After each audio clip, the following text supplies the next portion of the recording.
Welcome to the Dr. Pat Show. Talk radio to thrive by. Powerful, inspiring, and coming to you live, bringing you stories of people like you and me, busting through and living life full out. Get ready to dare to wonder what your life would be like if you knew you could not fail.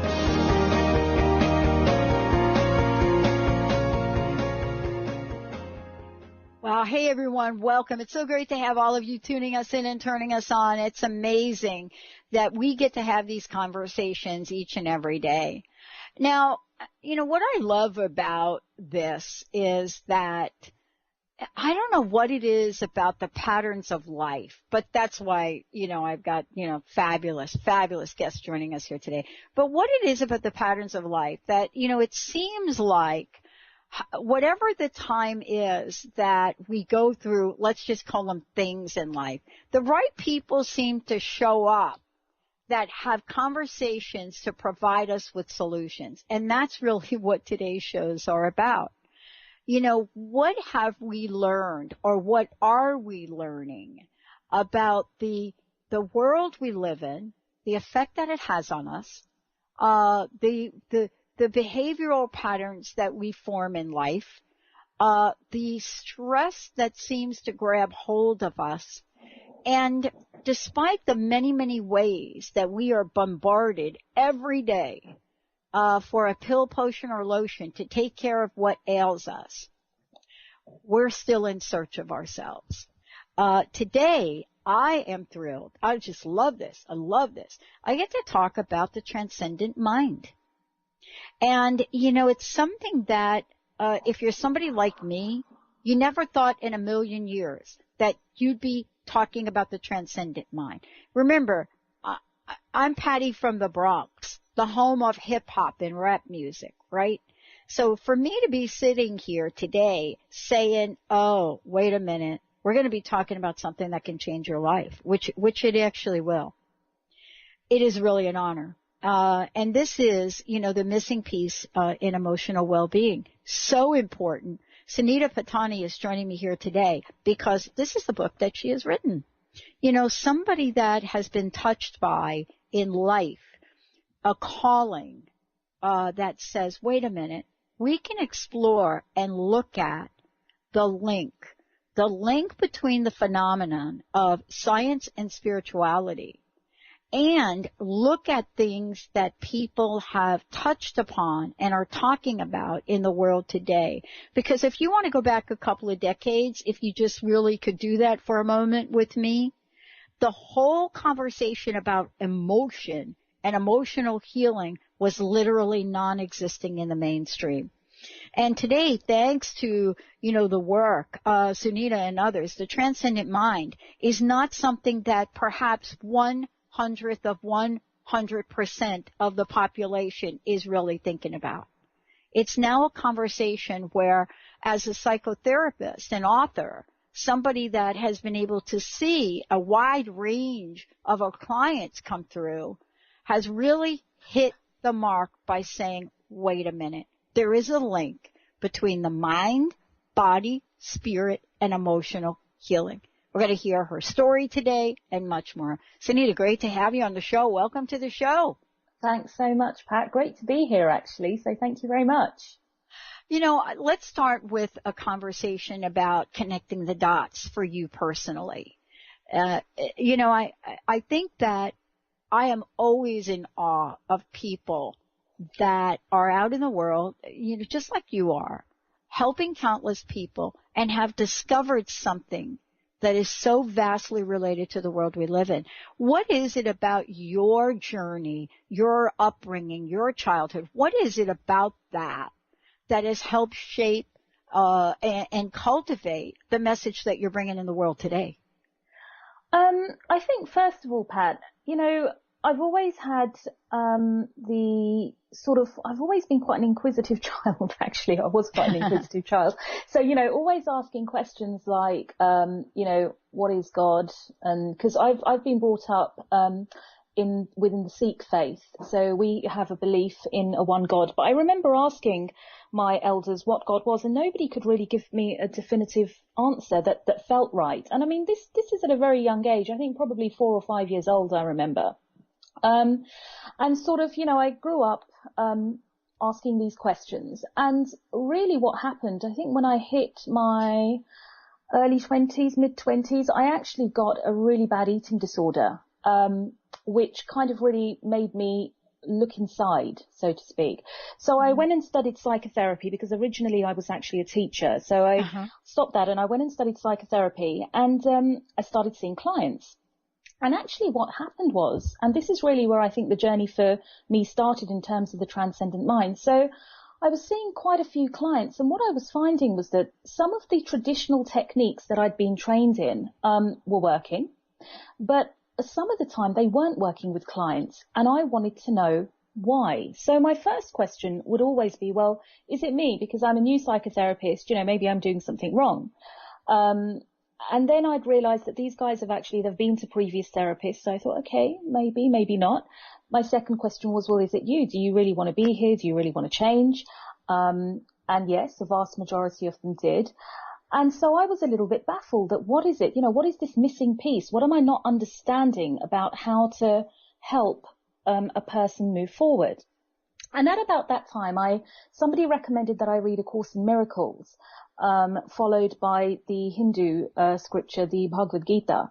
So I've read both of these texts, and they have a lot of common themes. One of them being the fact that there's a unified mind that exists, and that that we move on once we pass over. We have a soul. So I really started getting into this work.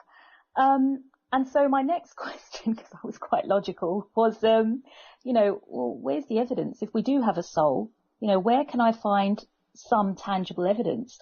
And that's really when I got into the field of near-death experiences and exploring near-death experiences. And, Pat, quite frankly, I was blown away with what I was finding. So that's really how I started to, really connect the dots, and then, look into near-death experiences, look at the different levels on which we exist as a human being, and really starting to shape my therapeutic techniques, to fit that model so that people could heal better, I guess. Yeah. Yeah. I love that we're talking about this because, these are some of the things that we look at and we experience for ourselves. I too am fascinated by how I kind of got here, really. And, what was it about this curiosity that you've had that now has turned out to be the result of not just the book that you've written, but a body of work. I want to ask you this question. I've actually been waiting to ask you this question. What is it about the world that we live in right now today that has created an enormous opening for this conversation? And what I mean is, sometimes we look at the world, especially here in the United States right now, where, oh my gosh, what we're doing is we have some of the most critical dialogue we've had in almost a half a century being discussed and open in the public. And yet at the same time, we're seeing spiritual heights. We're seeing enormous change. We're seeing phenomenal firsts happening. Can you talk about whether or not, the energy of the time we live in is calling forth a new way of experiencing spirituality in the world? That is an excellent question. You know that, Pat. Nobody's ever actually asked me that before. So that is a great question. I saved it up. I've been saving this up since I read your book. I said, I've got to ask you that. It's a brilliant question. Okay, so obviously I can't be completely definitive in, what I'm going to say, but I think generally speaking that there comes a time, just like a process of natural evolution. And I think that over the years, as we start to, ask more questions, and actually as science advances, believe it or not, because a lot of people don't always see the link between science and spirituality. But the fact of the matter is that, in the field of science, so we're looking at near-death experiences, we're looking at parapsychology, we're looking at quantum physics. In the last 100 years or so, we're actually beginning to see experiments that are suggesting that we are living in this unified energy field. And I think that people are beginning to catch on to that and really run with it, you know, tying it together with spirituality. So I think that's one of the reasons. But, you know, looking at it from a different perspective, I mean, when you look at the Hindu scriptures, for example, and the Vedic teachings, you know, the idea is that everything is cyclic. So there is a timing for everything. So I don't know whether you know, but there are like 4 ages that the ancient Hindus used to talk about. The Golden Age, you know, I think it was the Silver Age, the Copper Age, and the Dark Age, I think, if I'm not mistaken. You know, and they come around, I think it's every 256,000 years, you know. So what happens is, so apparently we're now reaching the end, we're at the last sort of stages of the Dark Ages, getting ready to go back into the Golden Ages again. You know, so it's this process of sort of this cyclic journey that is continually happening. And I think that we just happen to be very blessed, actually, to be, you know, living in times where that is slowly beginning to open up. Well, and, you know, I've got so much more to ask you about because, you know, first of all, healing. And, you know, what is it about us that is so longing right now to heal? And what is it about us? And when I say us, I mean us as a society. What is it about us that is so longing to heal, but yet we're so eager to get on with things? And, you know, when we come back, we'll be speaking with Sunita. For those of you out there, if you're late in tuning in, the book that Sunita's written is The Transcendent Mind, the missing piece, P-E-A-C-E, love that, in emotional well-being. And why is it that in the world we live in today, that level of peace is literally a requirement in order for us to sometimes simply get through the day? So guess what? Quantum psychology has arrived. Stay tuned. We'll be right back. Makes sense. Falling in love with the pain you feel. You won't let it go. You won't let it heal. It is clear. You don't know me. You don't know me. Brand consultant and coach Jen Morgan is here with Radically Distinct Radio to help maximize your brand's power to produce results. Whether you're a person with a dream and unsure where to start, or a CEO of a successful company wondering what's next, Jen Morgan and the RAD method empowers you to play to your strengths and focus your competitive edge so you can show up in the world as your most powerful brand. Go to jenmorgan.com or call 206-972-5366. Are you feeling stagnant or blocked in your love life, career, health, or finances? Experiencing difficulty focusing or setting and achieving goals? Tune in to Spiritual Diagnostics Radio with psychic visionary healers Carol Dorian and Suzanne Evans. Discover the cause and effect of unwanted patterns in life. Tune in every Tuesday at 12 p.m. Pacific on Transformation Talk Radio. For more information, visit spiritualdeep.com. Get ready to experience Truth Talk Radio with host Deb Acker. Tune in to Truth Talk Radio each Wednesday at 3 p.m. Pacific on TransformationTalkRadio.com to illuminate the truth in your daily life as you experience life, love, and abundance from a whole new perspective. This hit show will leave you feeling lighter and bring you into a place of infinite possibilities every day in every way. Visit TruthTalkRadioshow.com for upcoming transformative topics and guests. Holistic Medical Center is where you find it all. A healthy space with doctors who care, see, and listen to the whole you. Hi, this is Dr. Darvish. If you have not found an answer to your chronic symptoms, you will find answers here at Holistic Medical Center. Our doctors find the root cause of your symptoms and guide your body towards healing naturally. We transform lives from within. Visit drdarvish.com or call 425 888-451-0404. Artie Hoffman is the hottest psychic with the warmest heart and the host of the hit show Angels and Answers. A renowned psychic, medium, spiritual life coach, and an entertaining motivational speaker, Artie has helped over 15,000 people with his amazing intuitive gifts, his passion, and his humor. Call 877-ANGEL-02 to schedule a personal reading or to have your own psychic Artie party. That's 877-ANGEL-02. And visit artiehoffman.com and Angels and Answers on Facebook. Wow. Hey, everyone. Welcome. Welcome to the Dr. Pat Show. This is Talk Radio to Thrive By. I'm telling you, I got to pinch myself some days because when each of us gets called to do something that we so not thought was in our wheelhouse to do for a purpose that's so much greater than us, we get to show up and shine. If you would like to show up and shine on the Dr. Pat Show as a co-host or sponsor, send us an email to inspire@thedrpatshow.com. Baby, I'm not the one.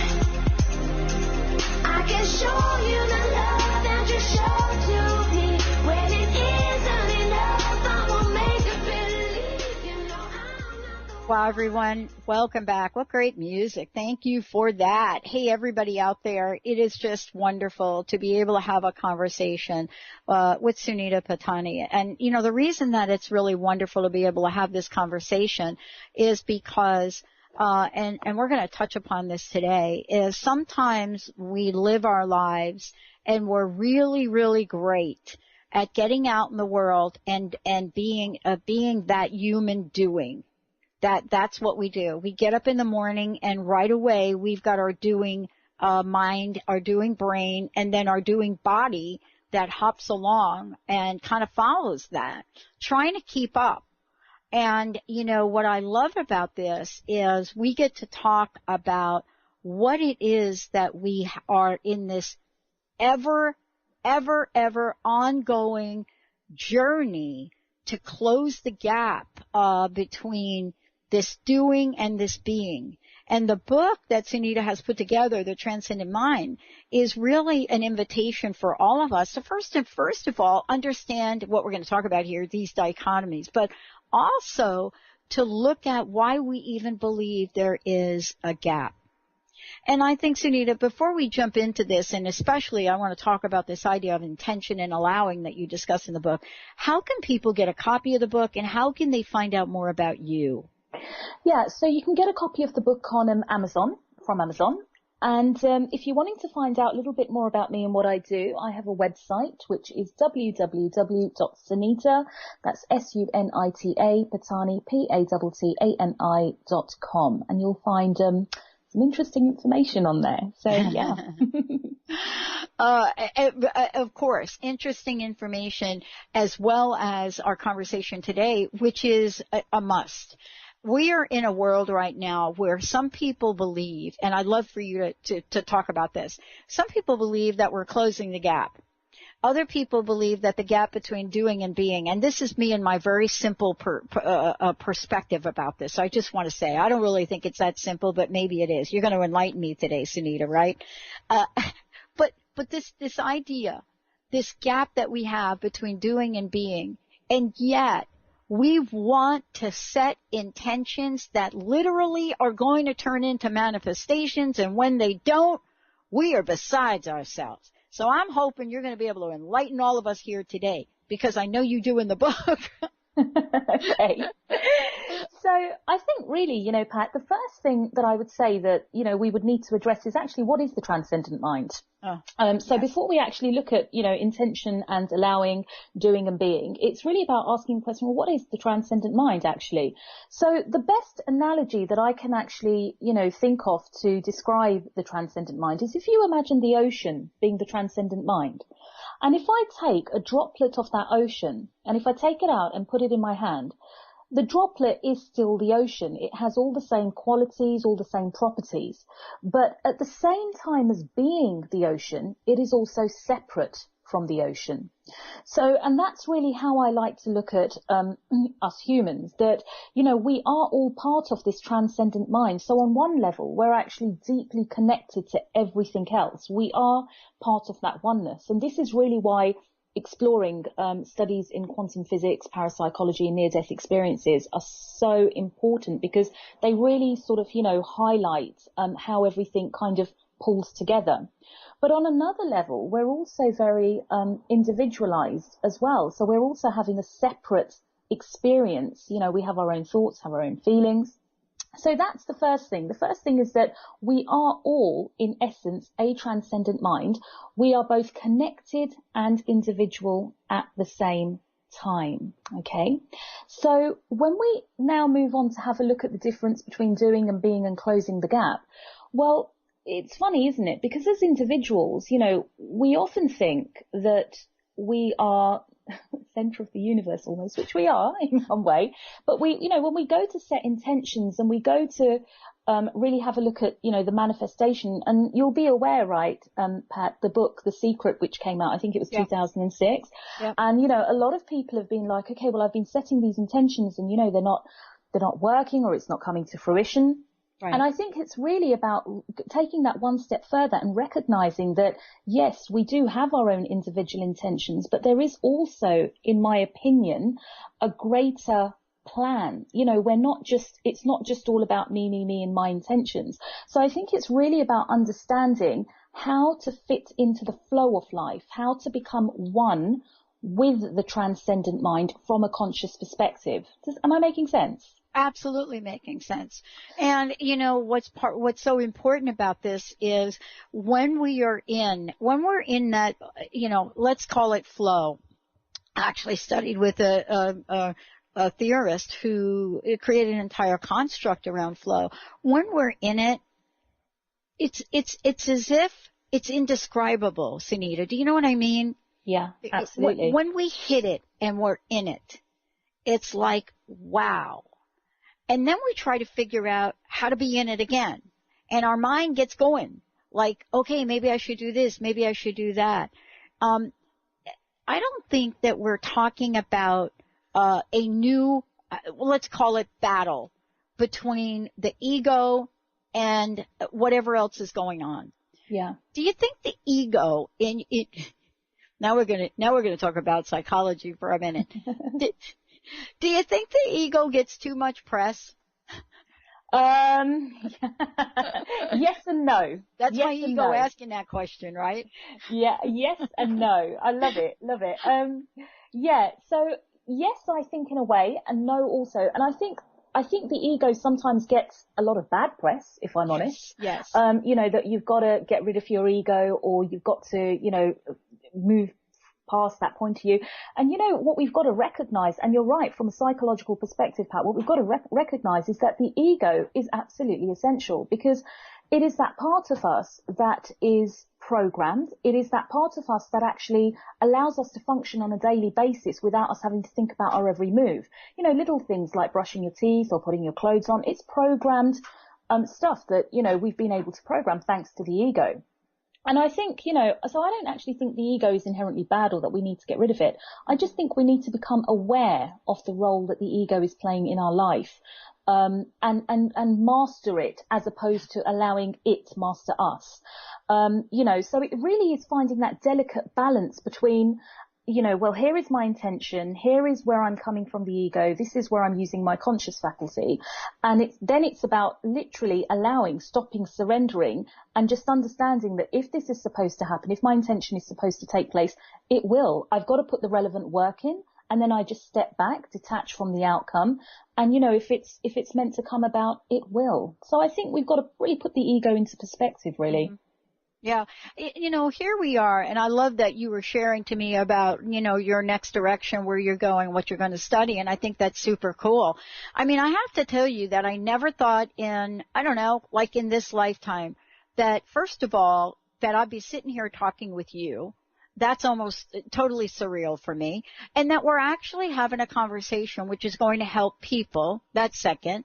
And then the other thing is that I actually got to study psychology because I wasn't really understanding how we could break promises to people at a global level.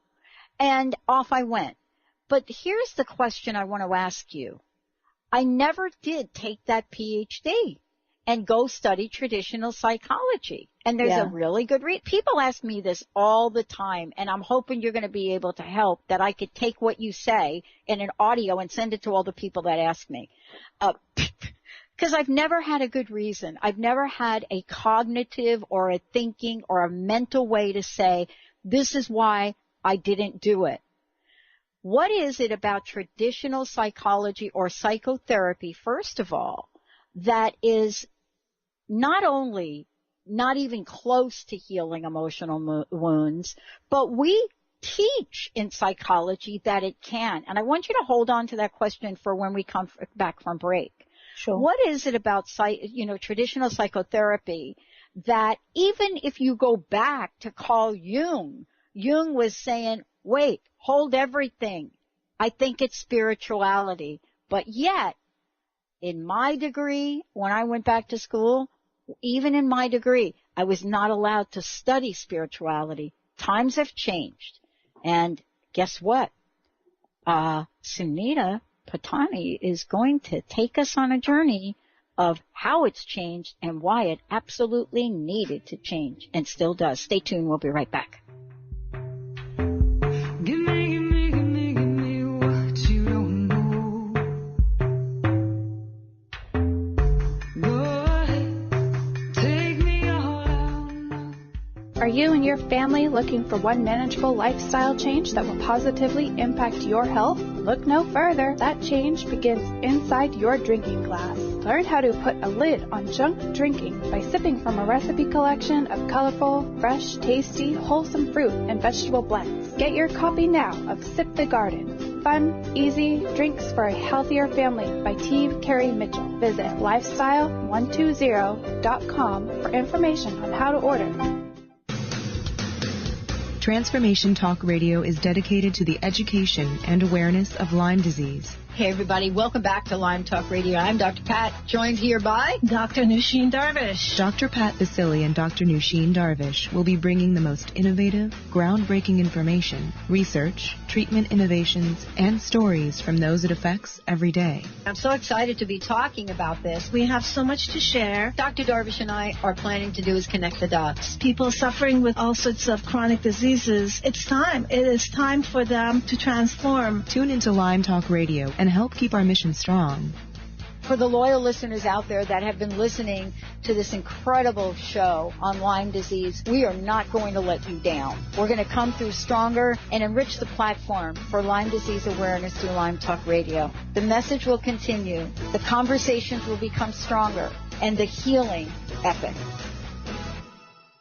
Are you sick of feeling overworked with no motivation? Take a break from the daily grind. Life coach Nicole Eisler is here to provide a healing journey of optimism. Passionate and caring, Nicole is no ordinary soul. Her dedication to helping everyone has no limit. Witness the power of positivity. Tune in every first and third Tuesday at 4 p.m. Pacific for Positivity Party Radio with Nicole Eisler on Transformation Talk Radio. For more information, visit BigDreamAwakening.com. Tune in to The Michael Shane Show, the third Tuesday of each month at 11 a.m. Pacific on TransformationTalkRadio.com, and connect with the ascended beings to raise your vibration and manifest the life you desire. Get ready to receive healing through the transphysical mediumship of Reverend Michael Shane and the ascended beings. Visit MichaelShane.com. That's MyChael, Shane.com, and call 425-971-6632 to schedule your full healing session now. Get ready to rid yourself of all that is weighing you down and holding you back from living the life you want for yourself. Coming Clean, The Art of Transparency with Catherine Moss is a hit show for women in recovery who are ready to live life on purpose. Tune in and let Catherine help you live your truth one day at a time. Live each Tuesday, 9 a.m. Pacific on TransformationTalkRadio.com.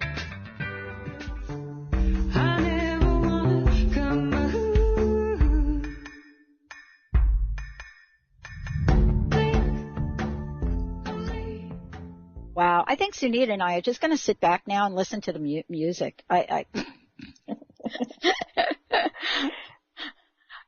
Good job. Before we jump ahead, Hey, let's have our producer introduce herself to our audience. Tell everybody who you are and that, you're not just filling in, but you're taking control here. Well, hello. Making me do things back here, yeah. Just filling in for Benny today, having fun. Tell them your name. Oh, I'm Sarah, filling in for Benny. Okay, there you go. See, we got to put a name. That's true. You got to put a face, got to put a name. Anybody that's doing a good job here, come on, let's make it happen, right? Sunita, isn't that right? It's like, we could say, our producer. We could say, yeah, Sarah. Spot on. Sarah, let's do this. Let's give a copy of the book away. 1-800-930-2819. 1-800-930-2819. First caller, let's go. We've got 2 copies to give away. The Transcendent Mind. The Missing Piece, P-E-A-C-E, in Emotional Well-Being. And Sunita, before we get into this conversation, because we're probably going to skip the next break, we've got a lot to talk about. Again, mention your website.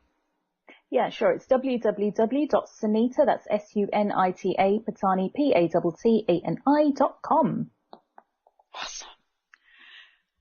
Big question before the break, but an important question. I don't really know how to even describe the emotional wounds, even if we just took a snapshot for the moment and talked about what has been going on in the past 10 years with the economic situation, right? Mm-hmm. We're not even talking about healing an entire generation of people, multiple generations of people. We're actually not even talking about the fact that there may even be an emotional wound. I would love for you to talk about this, in the context of what you've put in the book and where we are in the world today with coming forth to recognize there are wounds and traditional psychotherapy doesn't really know how to handle them, right? Yeah, I think it falls short. Now, what I do want to say is that I'm not saying for for 1 minute that traditional psychotherapy doesn't have its uses. It does have uses. It's just that, in my opinion, it doesn't go deep enough. And the reason it doesn't go deep enough is because we are not yet in mainstream opening up, to this notion of a transcendent mind on a very deep level. So you're quite right. You talked about Jung before the break. And actually, even when we look at transpersonal psychology, we're now beginning to actually incorporate this idea of soul, spirit, the transpersonal aspect of us, a transcendent aspect of us. But it's really interesting because actually, and I'm not sure whether you know this, you may do, I'm actually currently co-authoring with quantum physicist Dr. Amit Goswami. Yeah. And of course, he has the most amazing theory of consciousness is the ground of all being, backed up with the science. So he uses the quantum worldview. Now, that, in my opinion, Pat, is what we need to be teaching in psychology. And like I was saying to you during the break, I've always been on the outskirts. I've never quite been in the mainstream, so to speak, even though I'm qualified that way. And it's interesting, we were talking about PhD. Do you know why it's taken me so long to do a PhD? Because I couldn't find a supervisor that got me. I just couldn't find supervision that understood what I was actually trying to do when I'm talking about quantum leaps in the mind and, what propels quantum leaps and that sort of stuff, which is what I'm going to be doing, hopefully. So it's very, very important that we actually really begin to understand, first of all, to understand our environment, understand the quantum world view, understand what science is saying about who we really are. That's the first thing, which I don't think psychology is yet doing, to that degree anyway, mainstream. And the second thing that we need to do is to hone that and understand how a human being actually functions. That actually we function on a mental, emotional, physical, and an intuitive level. 4 keys to how we function. Now, if you are looking to heal emotionally, why traditional psychotherapy doesn't quite hit the mark? Because it doesn't necessarily incorporate all 4 of those bodies. And for deep emotional healing, we need to. Making sense? Well, it does make sense. And yet, this is really, really important to put in, to really bring to the forefront, because it goes back to something you say in the book. And I want to really kind of get to this because, of course, Dr. Goswami clearly points to sort of, how do I put it? Process is not the right word, but the connectivity is better. A better word for me. The connectivity between intention and a manifestation. And, I loved what you've put in the book where you're taking us through this intention, this exploration. And one of the things that did get left out of the movie The Secret, which was amazing for some people, did get addressed in the movie What the Bleep. And that is that there is an emotional sign and an emotional side to every affirmation, what we ask for, what we put into play. And I want to ask you this question. I mean, what is the probability of actually setting an intention and having it manifest the way we want it to from a wounded place? Oh, that's a very good question. I would say probably quite low unless it's destiny, and then we're getting into a whole, different conversation there. But you're quite right. It's the emotional side. And something, in traditional psychotherapy, Pat, so we're dealing with stuff like PTSD, we're dealing with the heavy anxiety, the post-traumatic stress disorders and the DIDs also, this dissociative identity disorders and things. And, the role that emotions play in this, the role that emotional wounding plays. And folks, for those of you out there that don't understand emotional wounding, it's basically experiences that we've embodied in the past that we haven't quite resolved, so they leave like an emotional wound in us, rather like a physical wound, but on an emotional level.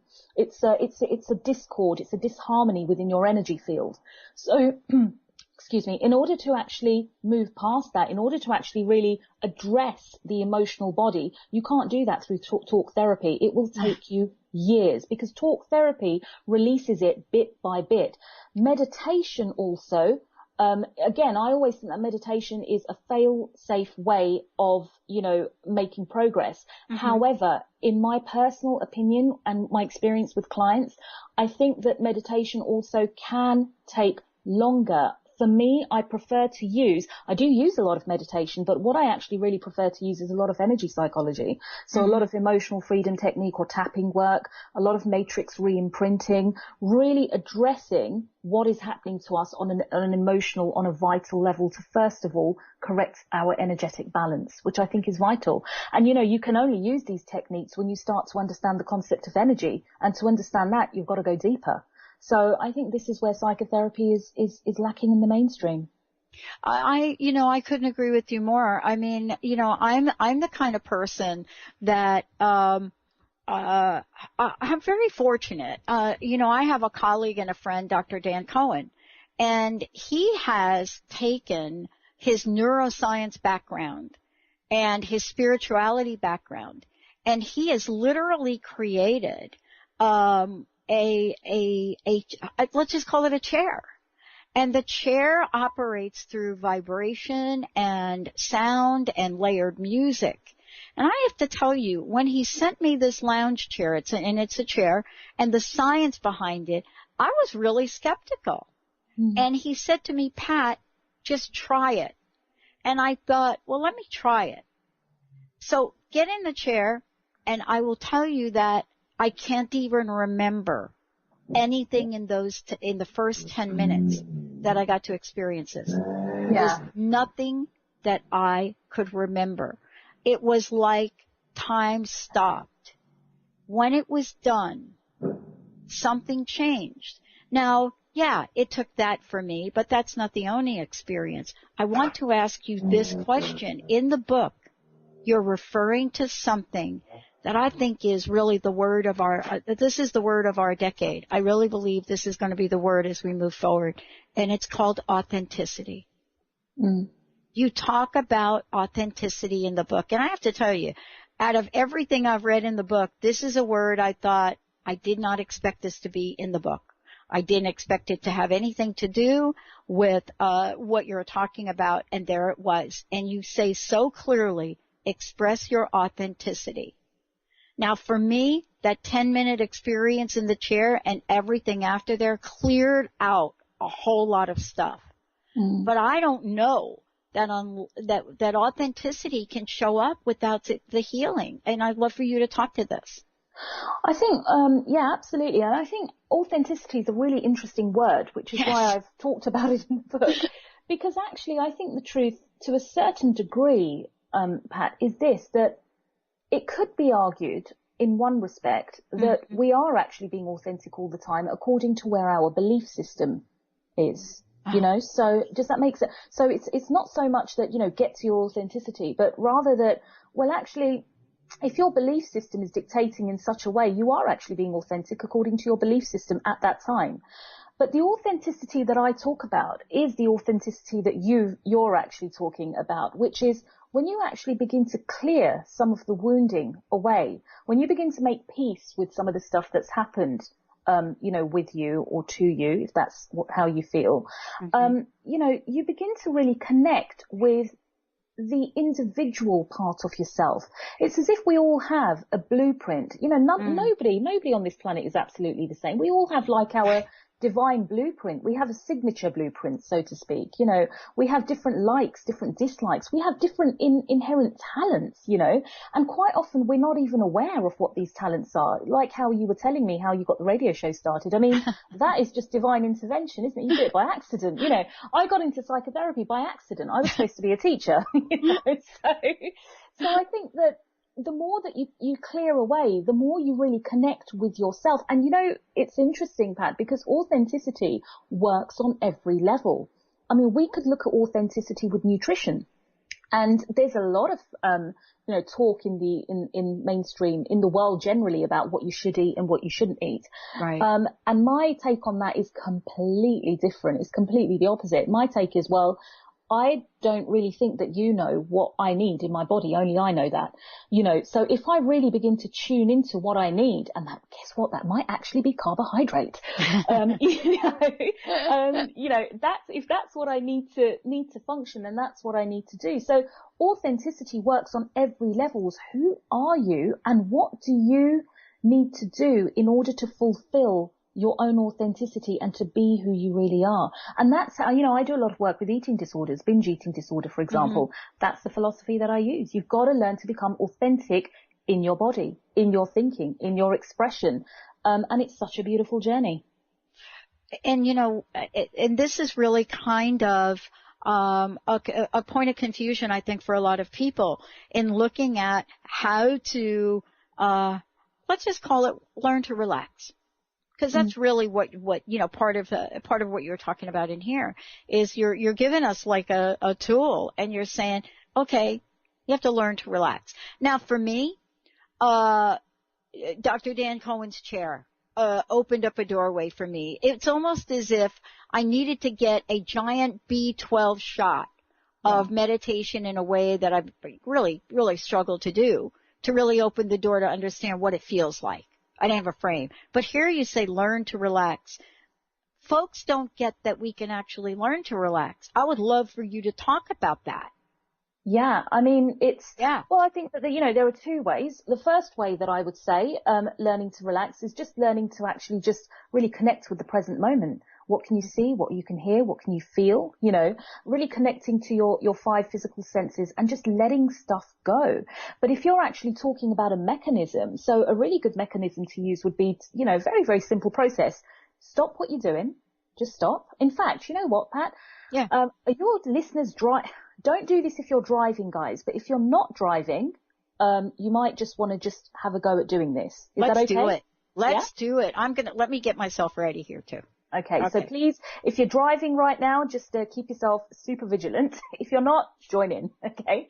So, right, what I want you to do is I just want you to, wherever you're sitting, I just want you to really connect with where you're sitting. So just really feel your legs on the chair, or your backside on the chair, I should say.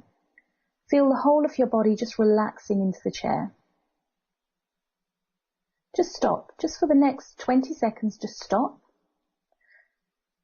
Just take a very relaxed breath in. And as you breathe out, I just want you to drop your shoulders and just feel a feeling of relaxation moving through the whole of your body, your head, your shoulders, your arms, your hands. Let the tension go. Your torso, your hips, your legs, your knees, your calves, your ankles, your feet. And just really connect to where you are right now. For the next 5 seconds, nothing to do, nowhere to go. Relax the whole of your body. Okay, and stop. There you go. You just relaxed for about 20 seconds. It's as simple as that. Okay, we back? Yeah. You know, so much so that there is a phenomenon, and I really want to have you speak to this for a little bit. This phenomenon that I shared with you before, but also just now, where it's as if your mind is blank. That's the only way I know how to explain it. You know, the mind is blank, almost to the point where you're not remembering 1 minute to the next. And, you know, it's going to be different, I would imagine, for everyone. What have you discovered along the way in looking at this transcendent mind? How many ways have you discovered so far people can experience this? I would say infinite. Yeah. Infinite. It's so different for everybody. You know, I can't even possibly begin to imagine what the experience must be like for you.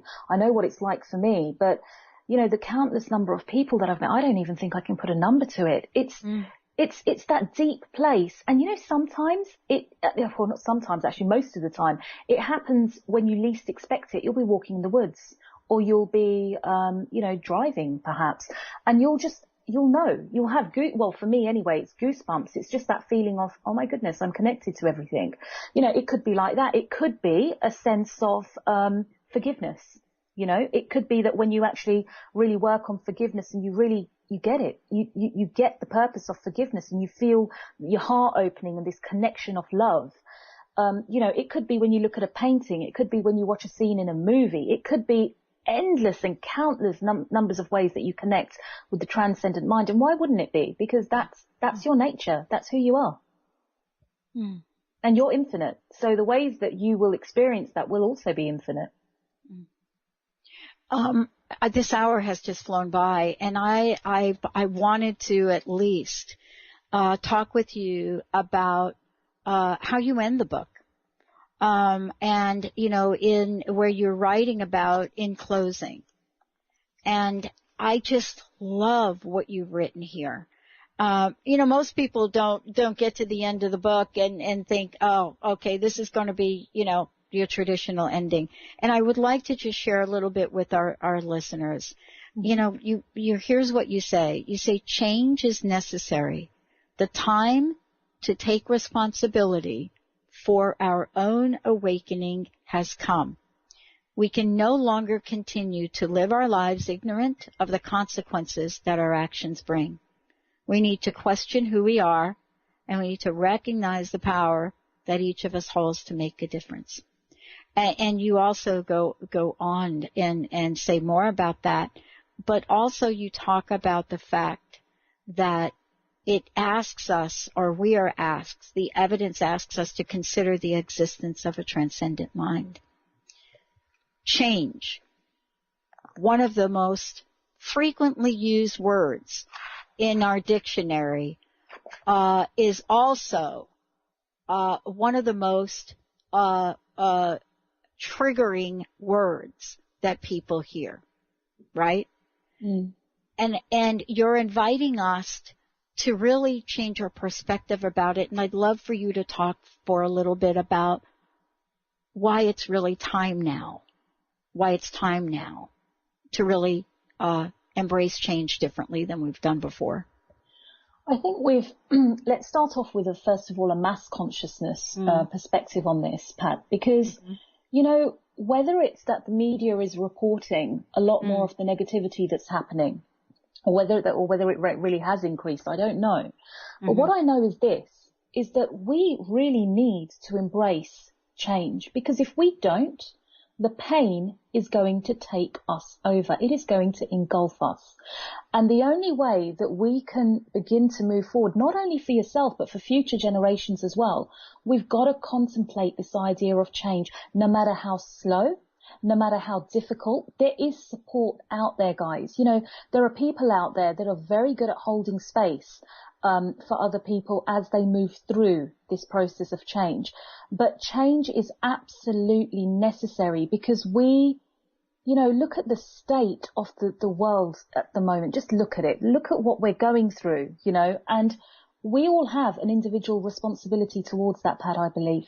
You know, you don't know how long you're going to live for. You don't know how long your life's going to last. But I tell you one thing, at the end of your life, I doubt very much you'll be asking or looking at what it is, you know, how much money you've made or what material things you've accumulated. The only thing you're probably likely to ask is have I made a difference? Have I made a difference? And let me tell you guys, to make a difference, you've got to be the change. Just like Gandhi said, you've got to be the change. So that's why change is absolutely essential, because one day you won't be here anymore. And what will you have done for yourself and humanity? What legacy, what mark will you have left? How many lives will you have touched? That's why change is necessary. You know, each and every one of us has been able to look at our lives and, you know, and I like to call them adjustments. We've been able to make adjustments. I've had a couple of situations in my life that have been massively, like being homeless. Being homeless at 17, that's not something you put on your intentions list. I just want to mention that right out there. But isn't it also true that some of the things that happen in our lives could also be our greatest teacher?